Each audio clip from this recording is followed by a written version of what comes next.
Hello student, my self Mayank Khandelwal. आज मैं discuss करने वाला हूँ जेई मीन्स 2022 के जो क्वेश्चंस आए हैं अटेम्प्ट में, वो सारे क्वेश्चन, वो भी चैप्टर वाइज। ये बहुत ही इंपॉर्टेंट रोल रखेगा। जो स्टूडेंट जेई मीन 2022 का सेकंड अटेम्प्ट देने वाले हैं तो ये जरूर वीडियोस देखें, ताकि इस पैटर्न के जब क्वेश्चंस अगर आपके पास सेकंड अटेम्प्ट में आए तो सारे आप क्वेश्चन अटेम्प्ट कर पाए। तो यहाँ मैं कॉन्सेप्ट के साथ क्वेश्चन डिस्कस करने वाला हूँ। आज मैं स्टार्ट करने वाला हूँ सीक्वेंस एंड सीरीज के जो क्वेश्चन आए हुए हैं 2022 में। तो देखिए पहला क्वेश्चन, सबसे पहला क्वेश्चन क्या कह रहा है कि भाई एन अर्थमेटिक मीन इंसर्ट कराया है किसके बीच में, ए एंड 100 के बीच में। तो मैंने सबसे पहले इंसर्ट कराया क्या, ए और 100 के बीच में कितने अर्थमेटिक मीन इंसर्ट कराया बेटा, एन अर्थमेटिक मीन। अच्छा, अर्थमेटिक मीन इंसर्ट कराने का मतलब क्या होता है? अर्थमेटिक मीन इंसर्ट कराने का मतलब क्या है बेटा, कि जब इनको इंसर्ट कराया जाए तो ये पूरी क्या बन जाए, एपी। जैसे ही ये एपी बनेगी बेटा, तो इनके बीच में जो कॉमन डिफरेंस है वो हमेशा क्या होगा, डी, हर एक टर्म के बीच। ऐसे ही an और 100 के बीच में भी कॉमन डिफरेंस कितना हो जाएगा, d, अगर ये ap है तो अर्थमेटिक मीन इंसर्ट कराने का मतलब ही क्या होता है कि ऐसे नंबर इंसर्ट कराया जाए जिससे ये पूरी क्या बन जाए, ap बन जाए। आगे देखिए उसने क्या बोला है, then ratio of first am and nth am। अब फर्स्ट am कौन सा है यहाँ पर, a1, तो ये a1, ठीक है। nth am मतलब क्या है बेटा, an, तो इसका जो रेशियो है वो कितना दे रखा है उसने, 1/7। थर्ड केस क्या दिया हुआ है उसने, a प्लस एन, कितना दिया हुआ है, 33। तो सबसे पहला जब भी कोई क्वेश्चन आए तो आप उसमें जो जो गिवन है वो लिखिए, ताकि उसी की मदद से अपन क्या करेंगे, काम करेंगे। अपन को फाइंड क्या करना है बेटा, n, ठीक है। तो मतलब मेरे को n की वैल्यू क्या करनी है, फाइंड, किस किस की मदद से, इसकी, इसकी और इसकी मदद से। तो अब एक चीज मुझे बताइए, अगर मैं आपसे पूछूं कि यहाँ पे a, a1, a2, an up to 100 है, तो यहाँ टोटल नंबर ऑफ टर्म्स कितनी होंगी? तो भाई कितनी नंबर ऑफ टर्म होगी, n टर्म्स तो a1 से an तक है, एक टर्म ये रही, एक टर्म ये रही, मतलब कि यहाँ कितनी टर्म हो गई बेटा, n+2। n टर्म्स तो ये, एक टर्म ये, एक टर्म ये, यानी कि कितनी टर्म्स हो चुकी हैं अपने पास, n+2 टर्म्स। यानी कि अगर यहाँ देखा जाए बेटा तो क्या होगा, ये जो 100 है मैं क्या ऐसा लिख दूं, ये कौन से नंबर की टर्म है, tn+2। अगर AP का अपन को फॉर्मूला पता है an का, तो क्या फॉर्मूला होता था, a plus n minus 1 into d. यानी कि अगर मैं tn+2 लिखना चाहूं n+2 टर्म, तो मैं क्या लिखूंगा, फर्स्ट टर्म a है plus n+2 minus 1 into d, equals to कितना था बेटा, 100, तो 100 लिख दिया। अब यहां से अगर सिंप्लीफाई करें तो ये क्या आएगा बेटा, n+1 इंटू डी, ये a था बेटा, अगर a को इधर ले आऊं तो ये क्या होगा, 100 माइनस a। तो यहां से साफ साफ दिख रहा है कि मैं d की वैल्यू किसकी टर्म्स में लिख सकता हूं बेटा, a और n की टर्म्स में, 100 माइनस a अपॉन n+1। ऐसा क्यों कर रहा हूं मैं, क्योंकि देखिए मुझे n की वैल्यू फाइंड करनी है। n की वैल्यू कब निकलेगी, जब मैं a को हटाऊंगा यहाँ से। a कब हटेगा यहाँ पे, a और d अननोन है, यहाँ पर a भी नहीं पता और d भी नहीं पता, तो मैं d को भी हटाऊंगा, मैं a को भी हटाऊंगा, तब जाके मेरे पास किसकी वैल्यू आएगी, n की वैल्यू, ठीक है। तो पहली इक्वेशन अपने पास क्या हो गई ये, कि भाई d की वैल्यू कितनी है ये। सेकंड इक्वेशन अपने पास क्या दी हुई थी, मान लिया ये सेकंड इक्वेशन है, और ये मान लिया ये क्या दी हुई है अपन को, थर्ड इक्वेशन। तो अपने पास देखिए तीन इक्वेशन दिख रहे हैं, ठीक है। अब इसको थोड़ा सा सिंप्लीफाई कर लेते हैं। a1 की वैल्यू कितनी थी बेटा, a1 की अगर वैल्यू लिखना चाहूं तो क्या मैं a प्लस डी लिख दूं, क्योंकि ये सेकंड नंबर टर्म है, तो ये क्या होगा, a प्लस डी। यानी कि मैं अगर इसको देखूं तो ये क्या लिख सकता हूं, a प्लस डी। an को अगर लिखना चाहूं तो ये कौन से नंबर की टर्म होगी बेटा, n+1 नंबर की। यानी कि कोई स्टूडेंट कहना चाहेगा कि सर n+1 नंबर की है, मतलब आप ऐसा लिख दो, a plus n+1 minus 1 into D. मैंने कहा उससे वेरिएबल क्या हो जाएंगे बेटा, ज्यादा। क्यों, a भी आएगा उसमें, n भी आएगा और d भी आएगा। अगर मैं इसी को दूसरे तरीके से सोच पाऊं कि an को अगर लिखना चाहूं तो मैं 100 माइनस डी भी तो लिख सकता हूं, a से ना चलने की बजाय उल्टा चल जाऊं, तो 100 में से अगर d कम करूंगा तो ऑब्वियस है an आएगा।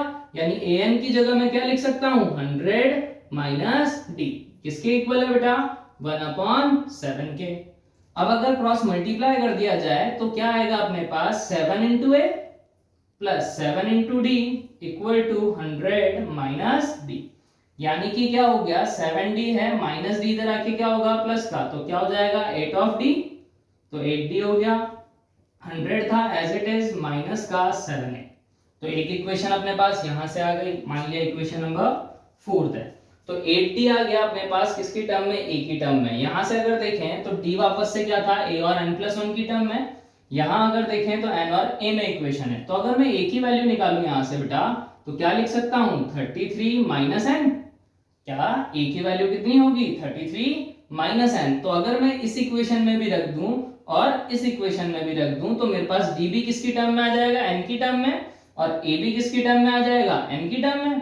तो देखिए यहां रखता हूं पहले फर्स्ट इक्वेशन में, तो 100 माइनस क्या लिखूंगा 33 माइनस का n upon n plus 1 equals to D.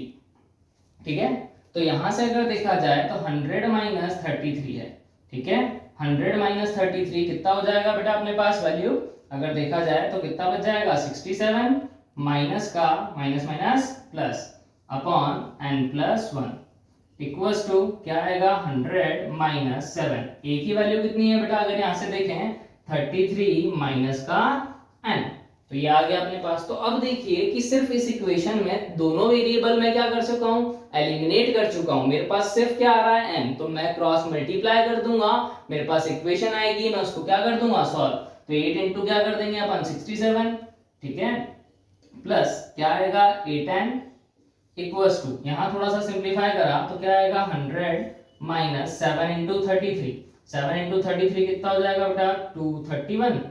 देखिए 7 3 21 होगा, 7 3 21, तो कितना आ जाएगा अपने पास 231 माइनस माइनस क्या हो जाएगा प्लस 7n। तो यहां से देखा 8n है, ठीक है, 7n है, ठीक है, अब क्या होगा अपॉन में क्या था अपने पास बेटा n प्लस 1, n प्लस 1 इससे मल्टीप्लाई होगा। तो देखिए आगे मैं यहां लिख देता हूं, ठीक है, आगे मैं यहां, तो आगे बात करते हैं बेटा क्या कि इसको क्रॉस मल्टीप्लाई कर देंगे, तो इसको यहां लिख देता हूं मैं आगे। तो देखिए क्या होगा सॉल्व करने के बाद इक्वेशन 8 इंटू क्या था 67 कितना हो जाएगा 8 into 67 as it is run देते हैं, प्लस का क्या आएगा बेटा 8n वो भी अभी एज इट इज रन देते हैं, n प्लस 1 को कहां शिफ्ट करेंगे उधर, 100 माइनस कितना आएगा 231, यानी कि क्या लिख देता हूं माइनस का 131 प्लस का 7n इंटू n प्लस 1। यहां से अगर मल्टीप्लाई कर लें बेटा तो क्या आएगा माइनस का 131n 7n स्क्वायर आएगा, माइनस का 131 आएगा, ठीक है, और माइनस का क्या आएगा प्लस का क्या आएगा 7n। यहां से अगर देखा तो 8n था एज इट इज 67 इंटू 8 हो जाएगा, एज इट इज रहने देते हैं। तो यहां से अगर देखा जाए तो क्या वैल्यूज अपने पास आ रही हैं, तो यहां से अगर वैल्यूज देखें अपन तो 7n स्क्वायर आ रहा है, एक तो अपने पास टर्म, एक क्या आ रहा है अपने पास 7n है 8n है, दोनों को कहां ले जाता है एक साथ, तो क्या होगा 7n स्क्वायर था, इसको एज इट इज रन दिया, 8n को मैं इधर शिफ्ट कर देता हूं, तो 7n minus 8n minus n बचेगा माइनस 131, यानी माइनस का 132n। यहां क्या बच जाएगा अपने पास माइनस का 131 है, माइनस का 8 इंटू 67, तो इसमें आई थिंक कोई दिक्कत नहीं होगी। तो अगर इसको सिंप्लीफाई कर लें तो 7n स्क्वायर आएगा माइनस 132n आएगा, माइनस सिंप्लीफाई अगर आप करेंगे तो कितना आ जाएगा 667। तो ये क्या बन गई अपने पास बेटा इक्वेशन। तो जैसे ये इक्वेशन बनी अपने पास तो अब इसके क्या निकाल लेंगे अपन फैक्टराइज करके सॉल्यूशन। तो देखिए भाई 667 किससे डिवाइड होगा सबसे पहले, तो ये किसी भी प्राइम नंबर से नहीं हो रहा 23 को छोड़ के, 23 से कितनी बार होगा 2 टाइम्स, फिर कितनी बार 9 टाइम 29 टाइम्स, यानी कि अगर इसको लिखना चाहें तो ये ऐसा है कि भाई 132n है माइनस का 23 इंटू 29। तो अब इसके फैक्टर क्या होंगे, तो भाई 23 और 29 की टर्म्स में ही कुछ करना पड़ेगा मुझे, मल्टीप्लाई करने पे क्या आना चाहिए 7 इंटू 23 इंटू 29। तो फैक्टर्स क्या ले लेते हैं भाई, माइनस का लाना है तो क्या ले लेते हैं 7 इंटू 23 माइनस 29, ये हो जाएगा 161, माइनस 29 कितना हो जाएगा करेंगे तो 132n माइनस का 23 इंटू 29। तो इसको जब सिंप्लीफाई करेंगे तो एक फैक्टर क्या आएगा बेटा अपने पास n माइनस 23 और एक आ जाएगा अपने पास 7n माइनस प्लस 29। तो यानी कि एक तो नेगेटिव वैल्यू आएगी एक पॉजिटिव, तो n इक्वल टू 23 अपना क्या हो जाएगा बेटा आंसर। तो यहां तक ये चीज समझ में आई होगी, इसमें थोड़ा सा लेंथी कैलकुलेशन था लेकिन बाकी क्वेश्चनों में नहीं है, ठीक है। तो आप ऐसा भी कर सकते हैं कि जब आपके पास n में इक्वेशन आ जाए तो आपके पास अगर ऑप्शन दिया रहेगा वहां तो आप n की वैल्यू इसमें पुट करके देख लेंगे कौन सा क्या कर रहा है सेटिस्फाई, ठीक है। आगे बात करते हैं बेटा सेकंड क्वेश्चन की। तो देखिए सेकंड क्वेश्चन क्या कहता है अपन को, देखिए सेकंड क्वेश्चन क्या है, sequence of an AP with common difference 1। क्या कॉमन डिफरेंस अपन को कितना दिया हुआ है 1, तो सबसे पहले जो गिवन है मैं वो लिख लेता हूं d इक्वल्स टू 1। नेक्स्ट क्या दिया हुआ है बेटा summation of ai i equal to 1 से कहां तक, n तक, इक्वल्स टू 192। ऐसे ही सिमिलरली क्या देखा, i इक्वल टू 1 से कहां तक दिया हुआ है, n/2 तक, तो ये भी लिख दिया i इक्वल्स टू 1 से n/2 तक, a 2i इक्वल्स टू 120। ये तीन चीजें दी हुई है, अपन को क्या बोला है, n की वैल्यू बताने को। तो देखिए भाई क्या क्या है, तो उसको थोड़ा सिंपलीफाई करके लिखें पहले। तो i की जगह समेशन का मतलब क्या होता है बेटा, एडिशन।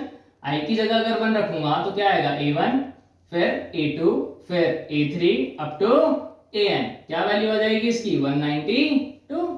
ऐसे ही अगर i की जगह यहाँ 1 रखा बेटा तो क्या होगा इक्वेशन, a 2 आएगा प्लस a फिर 2 रखूंगा तो 2 2 जा 4, 3 रखूंगा तो 6, ऐसे ही क्या a n/2 रखूंगा तो 2 से 2 घटेगा an, कितना दे रखा है बेटा 120। क्लियर।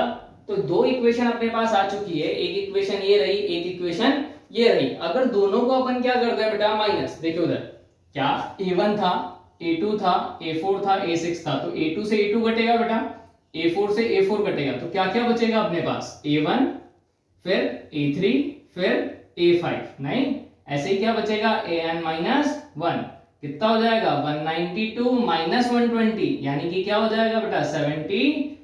क्या कर दिया मैंने, 1 में से 2 को माइनस कर दिया।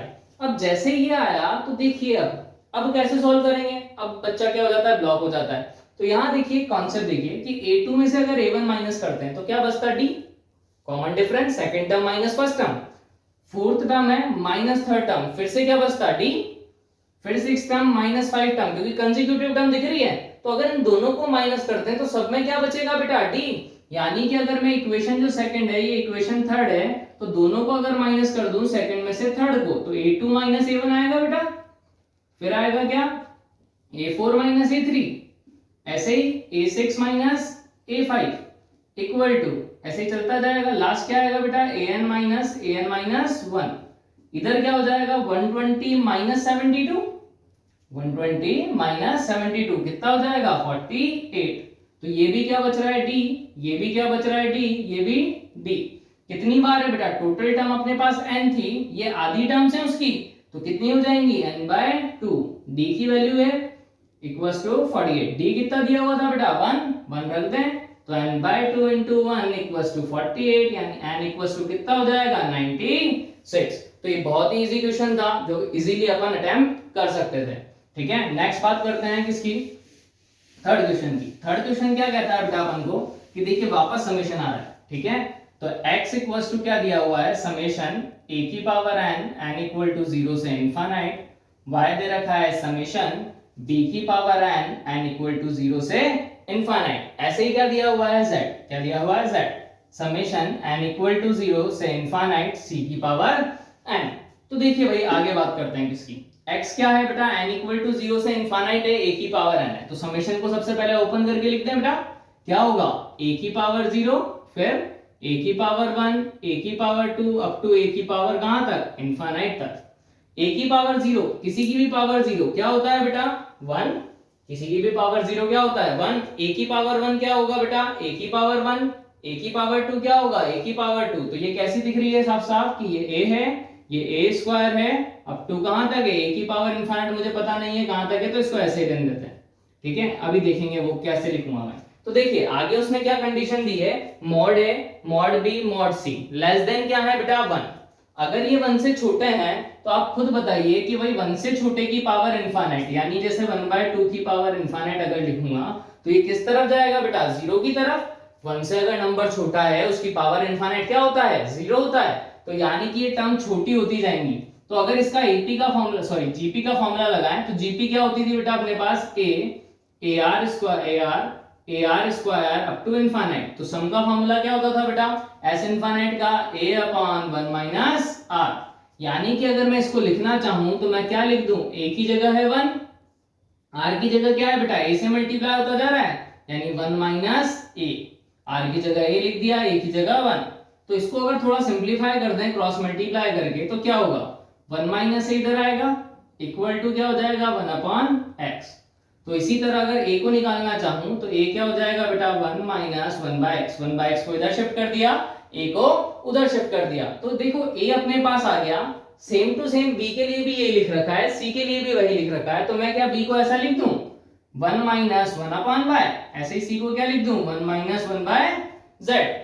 अब अपन से क्या बोला है कि ए बी और सी किसमें है, एपी में। तो ए बी सी अगर एपी में है बेटा, तो आप अगर जानते हो तो एपी का मतलब क्या होता है बेटा, condition 2b equals to a plus c. अगर कोई भी तीन टर्म एपी में है तो क्या कंडीशन को सेटिस्फाई करती है, 2b equal to a plus c. आती कैसे, b minus a equals to c minus b, simplify करने पे क्या आ जाता है अपने पास 2b equal to a plus c.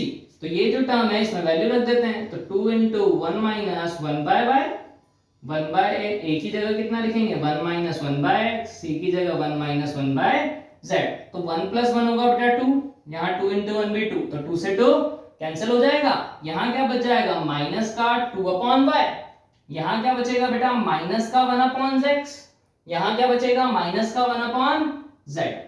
तो माइनस अगर कॉमन ले लें तो 2 अपॉन वाई किसके इक्वल हो जाएगा बेटा 1 upon x plus 1 upon Z के। तो जैसे ही ये लिख दिया मैंने कि ये 2 अपॉन वाई किसके इक्वल आ गया 1 upon x plus 1 upon Z. तो ये साफ साफ दिख रहा है क्या कि 2b, अगर ये मैंने 1 बाय वाई को क्या मान लूं b, तो 2b equal to a plus c दिख रहा है। यानी कि b की जगह 1 बाय वाई है, a की जगह 1 बाय एक्स है, c की जगह 1 बाय जेड है। यानी 1 बाय एक्स 1 बाय वाई और 1 बाय जेड किसमें होंगे एपी में। तो कौन सा ऑप्शन करेक्ट हो जाएगा सी वाला। तो 1 by x 1 by y 1 by z किसमें हो जाएंगे बेटा एपी में। ठीक है, नेक्स्ट बात करते हैं क्वेश्चन नंबर 4 की। देखिए क्वेश्चन नंबर 4 क्या कह रहा है। क्वेश्चन नंबर 4 देखिए, एस क्या है अपने पास दिया हुआ है 1 प्लस 5 बाय 6 प्लस 12 बाय 6 का स्क्वायर प्लस 22 बाय 6 का cube and so on infinite term तक। ठीक है बेटा, तो देखिए सबसे पहली चीज यहाँ पे कि हर एक टर्म 6 से मल्टीप्लाई होती जा रही है नीचे, यानी 1 बाय 6 से क्या होता जा रहा है हर एक टर्म मल्टीप्लाई होता जा रहा है। ऊपर अगर देखें तो 1 और 5 में कितने का डिफरेंस है बेटा 4 का, 5 12 में 7 का और इसमें 10 का। तो अगर देखा जाए कि इनका जो डिफरेंस है वो किसमें चल रहा है एपी में। क्या चल रहा है कि भाई 1 5 माइनस 1 करेंगे 4 आएगा, 12 माइनस 5 क्या आएगा 7, 22 माइनस 12 कितना आएगा 10। मतलब इनका जो डिफरेंस है बेटा वो किसमें चल रहा है एपी में। तो यानी कि अगर मैं इनको माइनस कर दूं तो मेरा काम हो जाए, लेकिन माइनस करने के लिए क्या होना चाहिए सेम टर्म। तो मैंने क्या किया s को किससे मल्टीप्लाई किया r से, r क्या है 1 बाय 6, तो 1 बाय 6 से मल्टीप्लाई करा, एक टर्म आगे शिफ्ट करके लिखता हूं। तो 1 को 1 बाय 6 से करूंगा 1 बाय 6, 5 बाय 6 को 6 से 1 बाय 6 से करूंगा तो 5 बाय 6 का होल स्क्वायर। ऐसे ही 12 बाय 6 स्क्वायर को करूंगा 1 बाय 6 से 12 by 6 cube and so on, कहां तक इनफाइनाइट तक। तो अगर इसको थोड़ा सिंपलीफाई कर दें, दोनों को माइनस कर दें, तो साइन क्या हो जाएंगे सबके चेंज। तो जैसे ही s माइनस एस बाय 6 किया तो देखो यहाँ साइड में लिख देता हूं s minus s by 6, simplify करूंगा तो 6s माइनस s आएगा, यानी कि क्या आएगा 5s अपॉन 6। तो यानी कि क्या बचेगा बेटा 5s अपॉन 6 इक्वल टू, यहाँ क्या बचा बेटा 1, 5 बाय 6 माइनस 1 बाय 6, अभी हाल बताया था 5 माइनस 1 क्या होगा 4, 6 एज इट इज। 12 माइनस 5 कितना होगा बेटा 7 अपॉन 6 स्क्वायर, फिर क्या होगा 22 माइनस 12 10 बाय 6 क्यूब। तो ये अब किसकी तरह दिख रहा है कि भाई ऊपर वाली टर्म एपी में है, नीचे वाली टर्म जो चल रही है वो किस में चल रही है जीपी में, यानी ये एजीपी बन गई। क्या बन गई एजीपी। तो एजीपी को भी ऐसे ही सॉल्व करते थे बेटा, कैसे कि r से मल्टीप्लाई करते थे। तो फिर से क्या किया मैंने 1 बाय 6 से मल्टीप्लाई, 6 6 से कितना होगा बेटा 36, ये फिर 1 बाय 6 होगा तो इसको एक टर्म शिफ्ट करके, फिर ये 4 बाय 6 स्क्वायर, फिर ये 7 बाय 6 का क्यूब एंड सो ऑन। फिर से क्या कर देंगे दोनों को बेटा माइनस, तो क्या आ जाएगा साइन चेंज कर देते हैं। जैसे ही साइन चेंज किया बेटा अपन ने तो क्या होगा 5s बाय 6 है, 5s बाय 36 है, तो क्या हो जाएगा बेटा यहाँ साइड में लिख लेते हैं। ठीक है 5s बाय 36 है एक बार और एक बार 6 है, तो 5s bye 6 5s bye 36, LCM कितना आ जाएगा बेटा 36, 36 एलसीएम लेंगे तो 6 की टेबल में 6 बार, 6 5 जा 30, 30 माइनस 5 कितना हो जाएगा बेटा 25 s अपॉन 6, यानी कि क्या बचेगा बेटा 25 s अपॉन 6 इक्वल्स टू, यहाँ क्या बचेगा बेटा 1, 4 माइनस 1 कितना हो जाएगा बेटा 3 अपॉन 6, 7 माइनस 4 आपस से 3 अपॉन 6 स्क्वायर, 10 माइनस 7 फिर से 3 बाय 6 क्यूब। तो ये अब साफ साफ दिखने लगा है जीपी।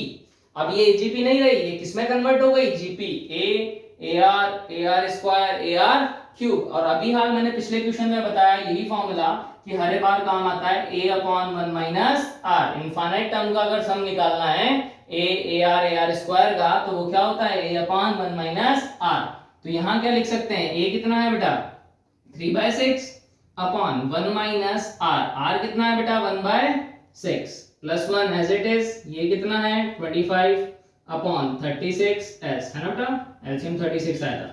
सिंपलीफाई अगर इसको कर दें बेटा तो कितना होगा 6 माइनस 1 5/6, 6 से 6 क्या हो जाएगा कैंसिल, यानी 1 प्लस 3/5। ठीक है, s as it is 36 divide में इधर आके मल्टीप्लाई में 25 डिवाइड, मल्टीप्लाई में इधर आके डिवाइड में 5 प्लस 3 कितना हो जाएगा बेटा 8 इंटू 36 यानी कि 288, 5 इंटू 25 इंटू 5 यानी 125, यानी कि अपना आंसर क्या आ चुका है 288 अपॉन 125। तो ये क्वेश्चन नंबर अपना 4 हो गया। ऐसे ही अगर देखें क्वेश्चन नंबर 5, वो भी काफी इजी सा क्वेश्चन है, वो भी देखो, उस पैटर्न के लिए क्वेश्चन पूछे जाते हैं जनरली। देखिए तो क्या करेंगे, an कितना दिया हुआ है बेटा अपन को 19 की पावर n माइनस 12 की पावर n। अपन को आगे क्या बोला है 31 an माइनस का 8n अपॉन 57 a8, ये दिया हुआ है।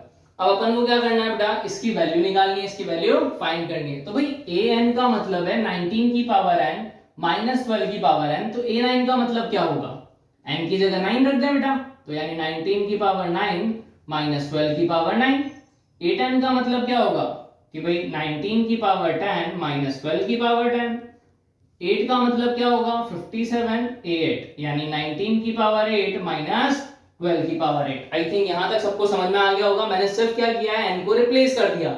यहाँ 9 निकालना था तो n को 9 से रिप्लेस किया, 10 निकालना था तो 10 से, और 8 निकालना था तो 8 से।